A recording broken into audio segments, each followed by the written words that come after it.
Mike and I actually met through one of the few Facebook groups that is out there for doctors on social media, I believe, correct? That's right. Yes. And he is going to be telling us at the end of the hour, or whatever, however long it takes, Whoa, okay. about at the end of the 24 hours. at the end of this segment about a conference coming up that he is hosting Yep. in January. So, and I'm going to be speaking at it, and I'm speaking at it. Yep. very, very excited because it's for entrepreneur doctors, and that's a really cool niche. Yep. So, let's get into this discussion. Yes. All right, Mike, thank you for joining us today. Thanks for having me. Appreciate it. Absolutely. Mike just came all the way from Palm Springs to be here. That's right. Whew. I had to come. We are very honored. It could be. Okay, now Mike is currently a practicing physician / entrepreneur Right. here in San Diego. Yes. And nobody comes out of med school as a physician. Well, very few people come out as a physician / entrepreneur. That is generally something that develops. Right. And as with most, since Mike has already told me his story, there are some quits along the way, as we are not surprised. And he is willing to share those with us. So if you could take us back. By the way, Mike and I ended up, even though we met on a Facebook group, we went to the same residency program in Mayo Clinic, Arizona. Right in Arizona. That would Small go. There's a world. kinship there. I love it. I love it. So after you graduated from residency, take us to where you went first and then what happened there. Okay, so like you said, family physician trained, come from a family of doctors. My uncle's a thoracic surgeon. My dad's a pediatrician, psychiatrist, a whole bunch of doctors in there. Makes for a crazy family reunion is what I like to say. But anyway, I went from Mayo Clinic in Scottsdale, Arizona. My wife is from San Diego, so we wanted to get back. And we ended up moving to Escondido, which is a city in North County of San Diego. And, I didn't know any better, right? So I go from residency to going into the clinic. And, they said it gets easier when you go from residency to the clinic, but that wasn't necessarily the case. But I didn't know any better, right? So I was basically did everything. So I was hired as a family physician, but I was also in charge of the urgent care. I was in charge of occupational medicine part. I was doing nursing home rounds. And basically what the powers that be that told me was, since you're the new guy, you need to bring up your patients. You need to get more patients. So we've got a little extended hour urgent care. So let's have you there once a week at night. Okay, great. You need to get more geriatric patients. Let's have you be a nursing home director. Let's have you become a nursing home director for 3 nursing homes. Wow. So not with increased pay, by the way. This is all just taking all of these different things. And basically, I didn't know any better. And I was just busy working, and, I thought I had it made, right? So I've got my family here. We bought a house in beautiful San Diego County. Everything is going right. But then I realized that what I envisioned as a doctor and what I was actually doing, there was incongruencies there. And I remember let's say I'm a little bit older than you, but I was on call in 1999. So if you know about what happened on January 1st, 2000, everybody was concerned about Y2K. What was going to happen? Are the computers going to go down? What's going to happen with all the medical records? And, of course, they put the new guy, they put him on call that night in the hospital, okay? And long story short is when I would be on call, I'd get stuck on New Year's Eve call, Christmas call, Thanksgiving call. That's just my luck, right? So I ended up meeting another doctor who we kind of shared call with. He's an older doctor. Let's just call him Dr. Jones. And he was a family practitioner. He had a solo practice out kind of in the boonies of San Diego, but we kind of shared call. And I got to know him through just our meetings or going to farm up dinners or such. And this guy was in his 50s, but he looked like he was in his 70s. He wasn't in the best of health. And we were hanging out at the ER at 4 o'clock in the morning on a Christmas morning here. And I knew I was on there because they told me to be on call. But I asked him, why are you on call?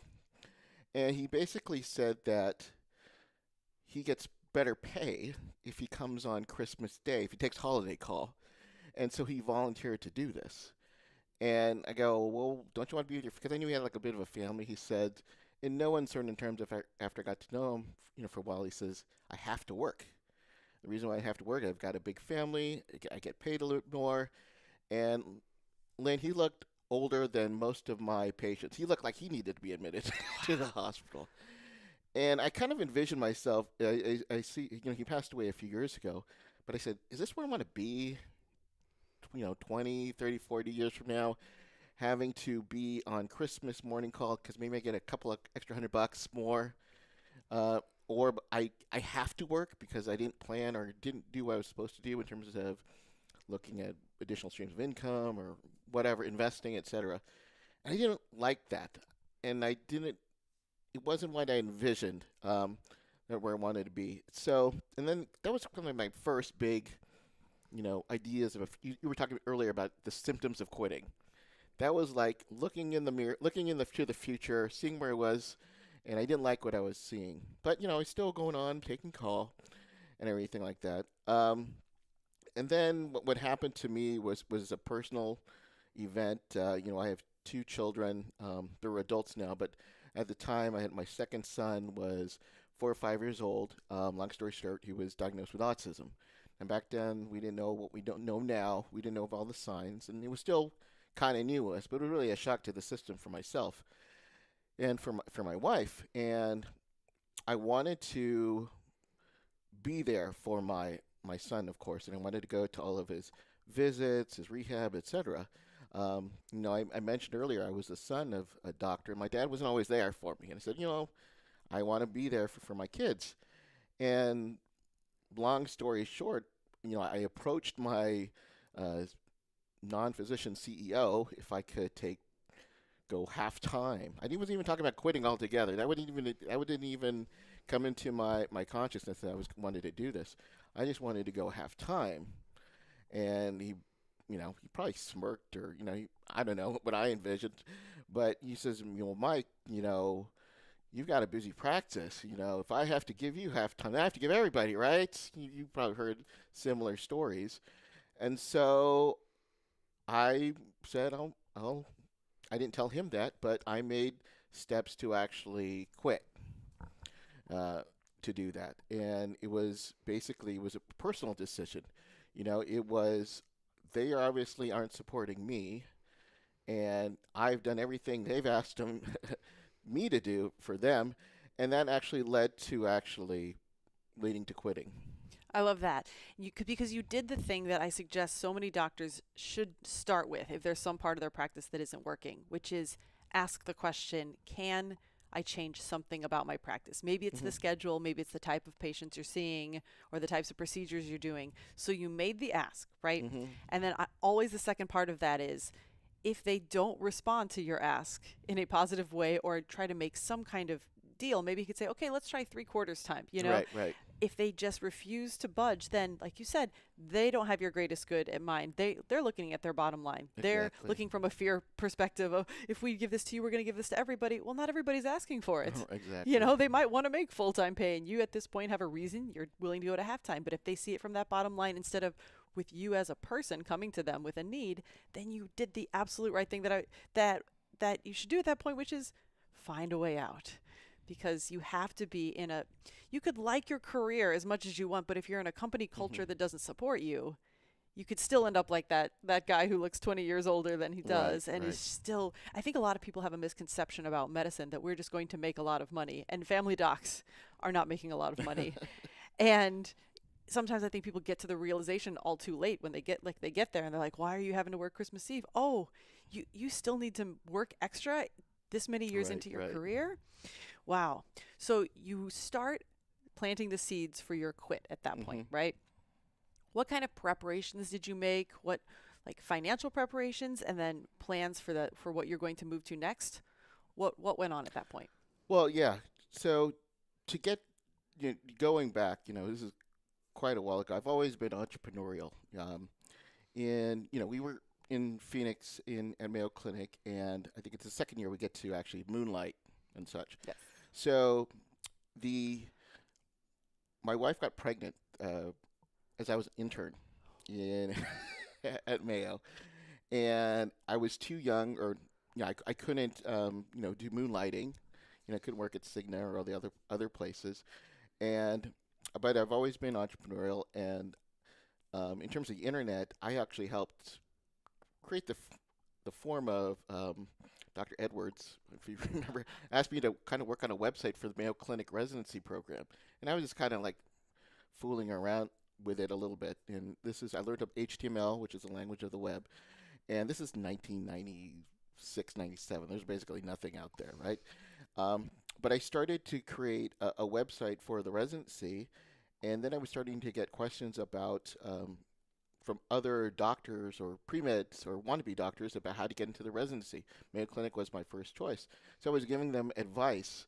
And what ended up happening was I started a little side business at the time. They didn't even call it side gigs. They call it side gigs now. Yeah. But I started a page where I was getting all of these questions about residency. Well, I said, well, why don't I just I don't have time. I'm an intern. I don't have time to answer all these questions. I said, what I'll do is I'll type up all of the frequently asked questions about how to get into the residency of your choice, and I'll sell it. I went to Kinko's and I'll sell it for $15. And if you wanted it, you can mail me. There was no PayPal back then. Right. So you can mail me a check, which I learned. Don't put your home address because you're sending this out onto the web. Wow. And what ended up happening is I built a little business around it. My wife, like I said, she was pregnant at the time, but we were getting a lot of questions about how can I help me with my CV or my personal statement. She said, "Well, I can do that. You know, I'm a librarian. I can do this part." And we started our little service business on it. I didn't say I got rich on it, but it helped us when we were struggling in terms of extra income. That was coming out. It helped us buy a truck, and we started a little business that would last for about a few years. But long story short, I've always been entrepreneurial, and then one of the things that I was doing during my full-time practice was I was creating little what they called information products, little ebooks. So I created some little ebooks. One was on how to save money on your prescription bill, and I created all these little ebooks that, again, we're talking 2003, 2004. There was no Facebook. There was basically you had Google, and I created these books, and I created all these books and websites, and then actually I ended up was actually making more than I was as a doctor at the time. Wow. It really it snowballed. And I had mentors to help me, to get to where I wanted to be, which is important. You always want to invest in anything that you do, but that eventually led to me actually leaving. So I actually, in terms of actually preparation, I had a little internet side business at the time that really kind of took off that allowed me the courage, to actually quit.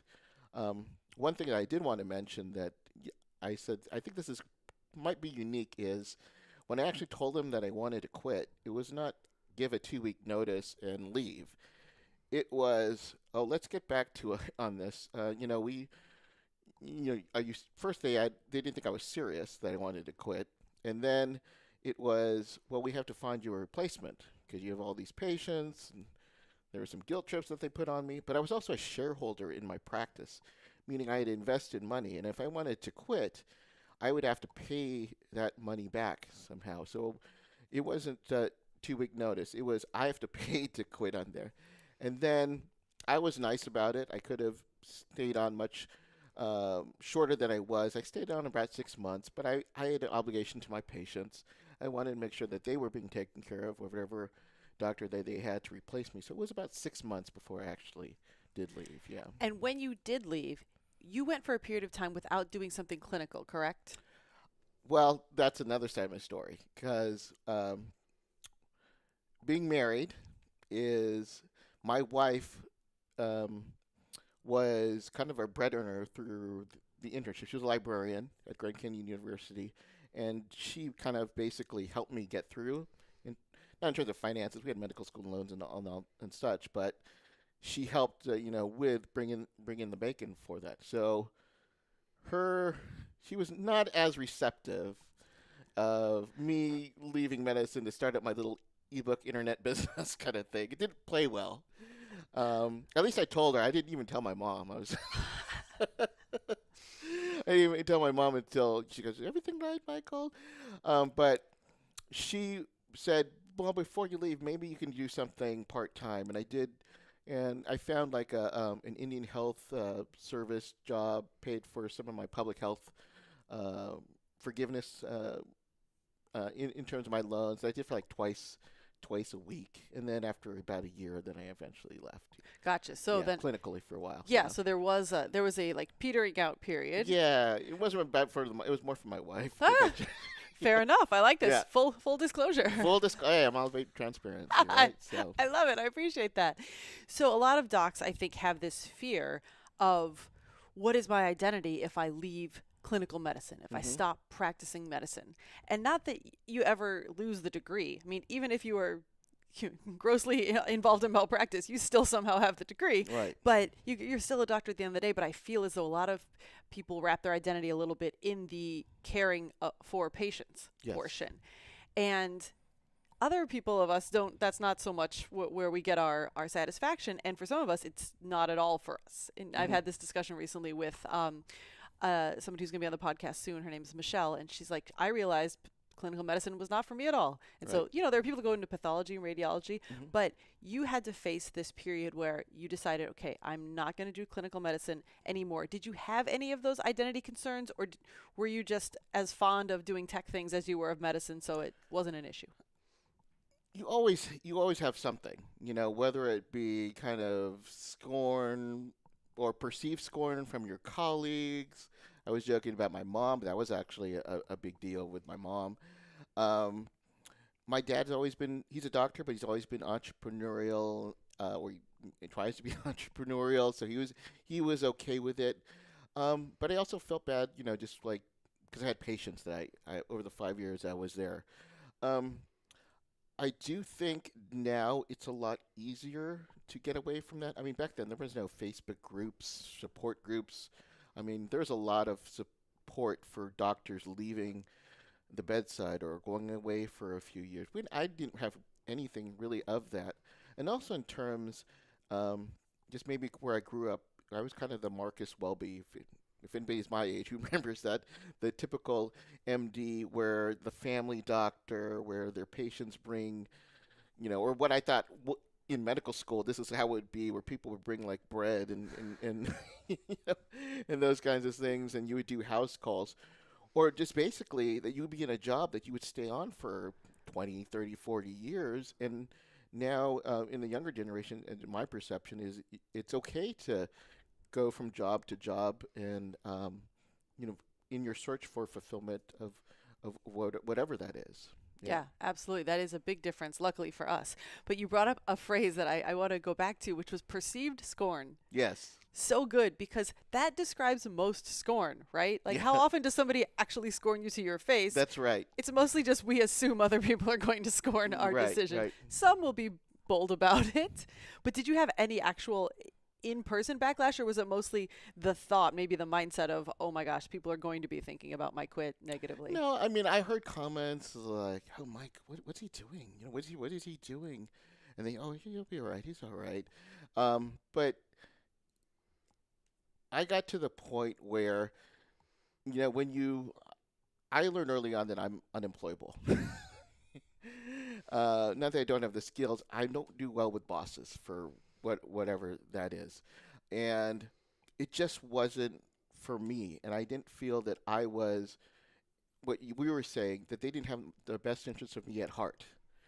And I got to the point, and I work with doctors and who go through this, we talk about these issues, is they're not thinking about you. They're thinking about themselves. And there was some scorn, but I actually found out there was actually more envy. Yes. There was more envy as he was able to do it.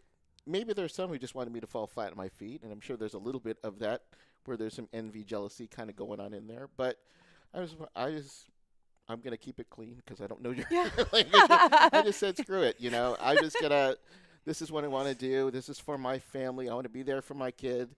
And if they're not willing to help me out, I'm just going to quit. Oh, I love that very much. Yeah. You're absolutely right. They're projecting on, or they're just jealous, and it's easier to come, instead of saying like, gosh, I don't have the courage to do what he's doing, just to scorn at it. And So anytime that you have perceived scorn or you have actual scorn and you hear actual comments, stop and think in your head, these are probably the reasons. Like, I can't think of a really good reason why somebody would scorn you that wasn't one of the following. Like, they don't have the same risk aversion to you, or they're jealous of you doing it, or there's like, I can't see a good reason, because I think most people, if down deep, are probably pretty, like, they're envious that you have the courage to do this thing. I mean, leaving clinical medicine is no small deal. And so it's probably a lot of people find what you're doing admirable if you really get down to it. Right. But it's kind of our egos that fight with that and think like, oh gosh, I so wish I could do that I'm just going to be angry at him about his Right, ability. And so I'm glad that never stopped you. That's incredible. So how have things been since you made the transition? Well, since I made the transition, I'm still unemployable. I love that. I eventually, that little ebook business turned into another business. So I created a software that actually did multi-millions. It made about $7 million in sales. I had a co-founder of it that I eventually sold. The thing about in medicine, and again, it's in different states, but this is a question that I know you got some doctors in the audience, is depending on when you quit, you need to know the regulations in your state. And one of the things that I love to do is I love talking with doctors, and I had a few students who were doctors who I helped to consult them in terms of entrepreneurial coaching that I did. And one of my students was saying, Mike, I'm going to have to hold off on the coaching for right now. I might have to go back into medicine. He says, well, what's going on? And she said that I got a letter from the state saying they noticed that I've not been in practice, and unless I start seeing patients, I would have to go to some type of medical retraining for a year, which costs about $50,000 out of my own pocket. Oh my. Unless I see patients. So, you know how there was like, oh my goodness, but what about myself? I'd been out for a few years. Besides some of my hypochondriac entrepreneur friends, I hadn't really been practicing medicine.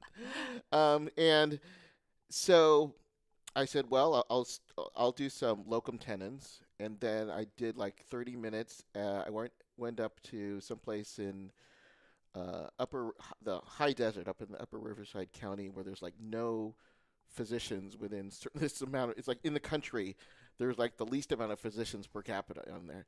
And about 30 minutes, I realized that I'm unemployable again, and I said, I got some business skills. Why don't I, if I'm going to have to go back into medicine, why don't I start my own practice? So I started a little practice up in North County. It was a hormone replacement, integrative medicine, because those were things that I was most interested in.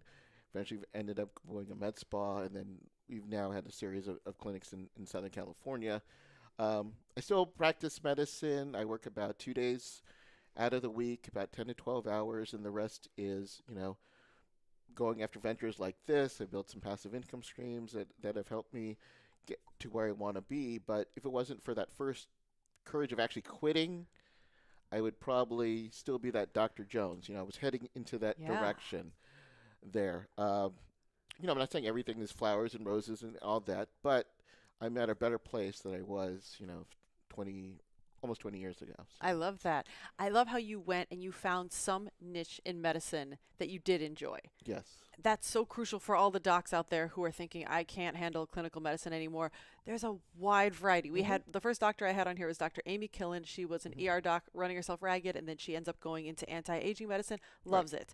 And over and over, I hear these stories of find a niche. There are lots of niche clinics. The men's health clinic, the women's health clinic, the hormone replacement, the med spa, all kinds of things you can do.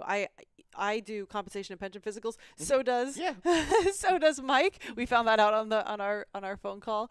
And it's a very small corner of the world of medicine, but it works for us. It does, and maybe we shouldn't say it Facebook Live. I do it because I like vets, but I don't need to go through that continuity of care for those patients, and there's somebody else that are handling on it. Basically, if you don't know what that is, it's basically we're in San Diego. It's a big military town.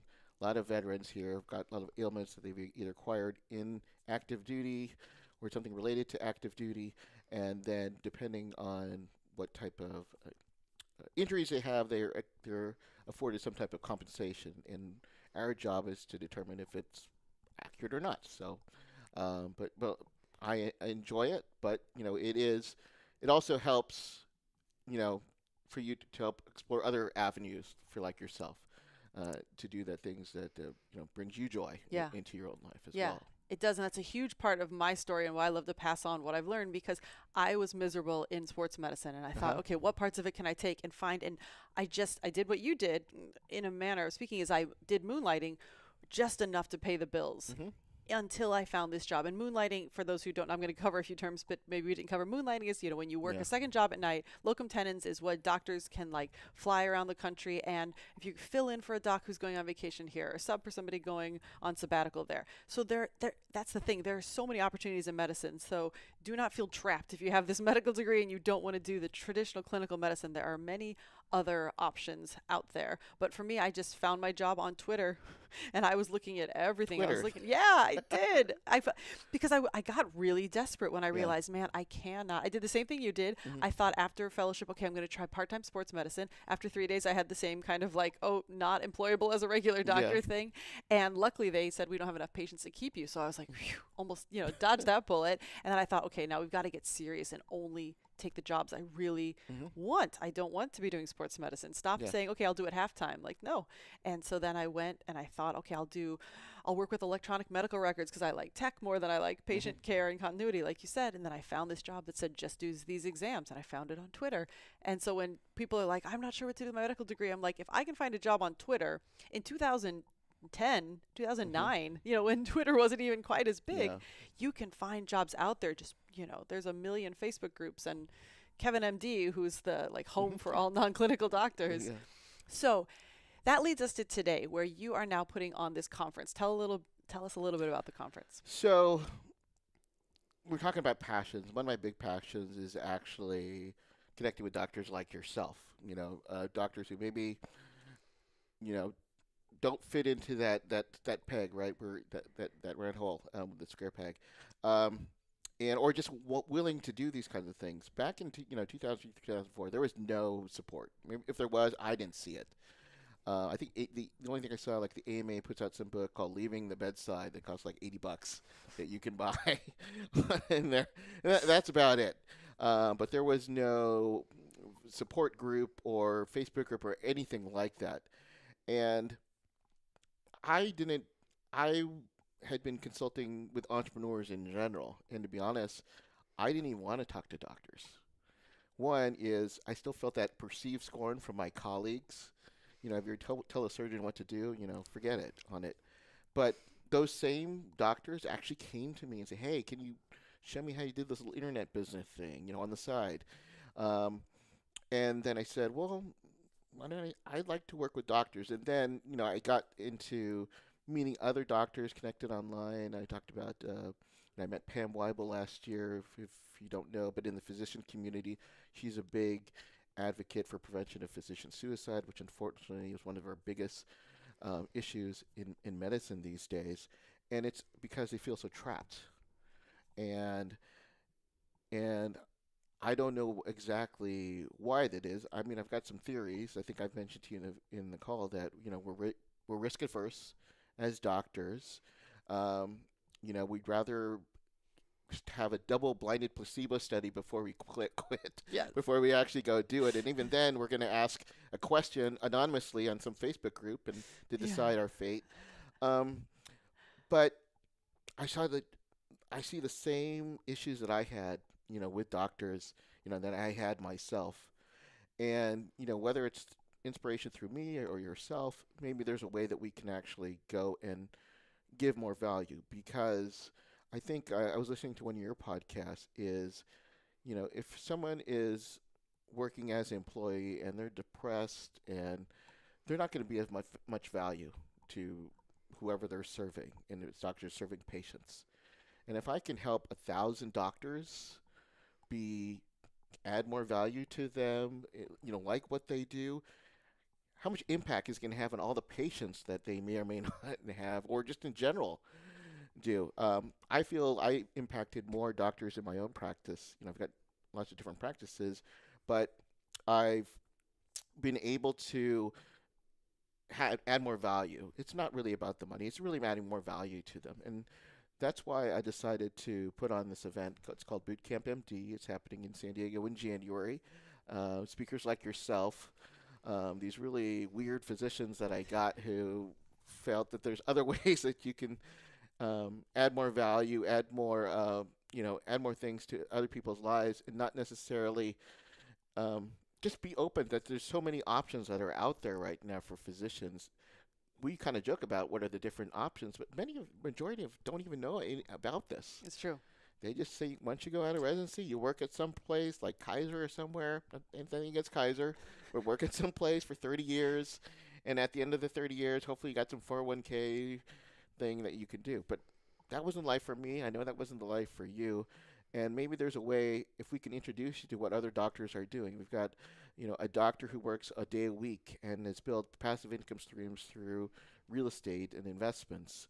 We've got another doctor who doesn't practice at all and started her own coaching company, and she's very being fulfilled through that. A doctor like yourself who, has a whole brand now involved in quitting. I never even thought this was possible. that you could do that. You can do that. And again, I think right now we're in the greatest time. We got the internet. We're going live, and take it from somebody who was getting. If you wanted to pay me, to write checks in the mail to a home address. There is so much opportunity out there to reach these people. I've been blessed to, with my company, I was able to speak around the world and go into all these different places that they found me just because I had a website, and somehow I connected with them. And now you've got Facebook Live, you got webinars, you got so many ways to connect, Messenger, all that kind of stuff. It's all about being authentic too. And it's, if you can't get there live, you can get there, through the internet. And there really wasn't a conference that I saw where physicians could get together, talk about what's going on. Some of them have successful businesses. Some of them want to have a entrepreneur. And anybody is welcome that. And that's why I kind of doing the event, just to connect, and maybe that one nugget that they get out of it, maybe a little spark something that could lead to different conversations and connect that way. So great. That's why we do it. Yeah. When and where can they find it? So it's happening on January 26th and 27th in 2019, as we're taping this in December. It's in San Diego, in the Little Italy district. There's a cool little hotel called the Porta Vista Hotel. I've had events in the past. It's really close. If you're flying in from the airport, they even do like an airport shuttle there. And it's happening in San Diego. So the website to go to is www.bootcampmd.com/go, and we can put a link, I guess. We will put on many there. links, yes. And we go in there and check this out. If you have any questions, you can contact us. Information there on the forum, and let us know that Lynn Marie sent you, and we'll take care of them. Oh, very, very cool. I look forward to meeting everybody who ends up coming there and speaking with all the doctor entrepreneurs. And I'm very grateful that you came on our show today. I love your story. We were talking about, every quitting has a little bit unique angle. He's like, I might be the first person who paid to quit. I'm like, you may be. I've got a lot to quit. 55 episodes, and you might be. Actually, I recorded more like 60, and for sure, I think that's probably the first one. But I love your unique angle, and I always love having doctors on to talk about the very specific struggles of quitting medicine. Right. There's a lot that goes into it, and I appreciate you sharing your story. Well, thanks for having me. Anytime. All right, for everybody else out there, until next time, happy quitting. Bye, Facebook. All right. Oh, I think How was that? it was great.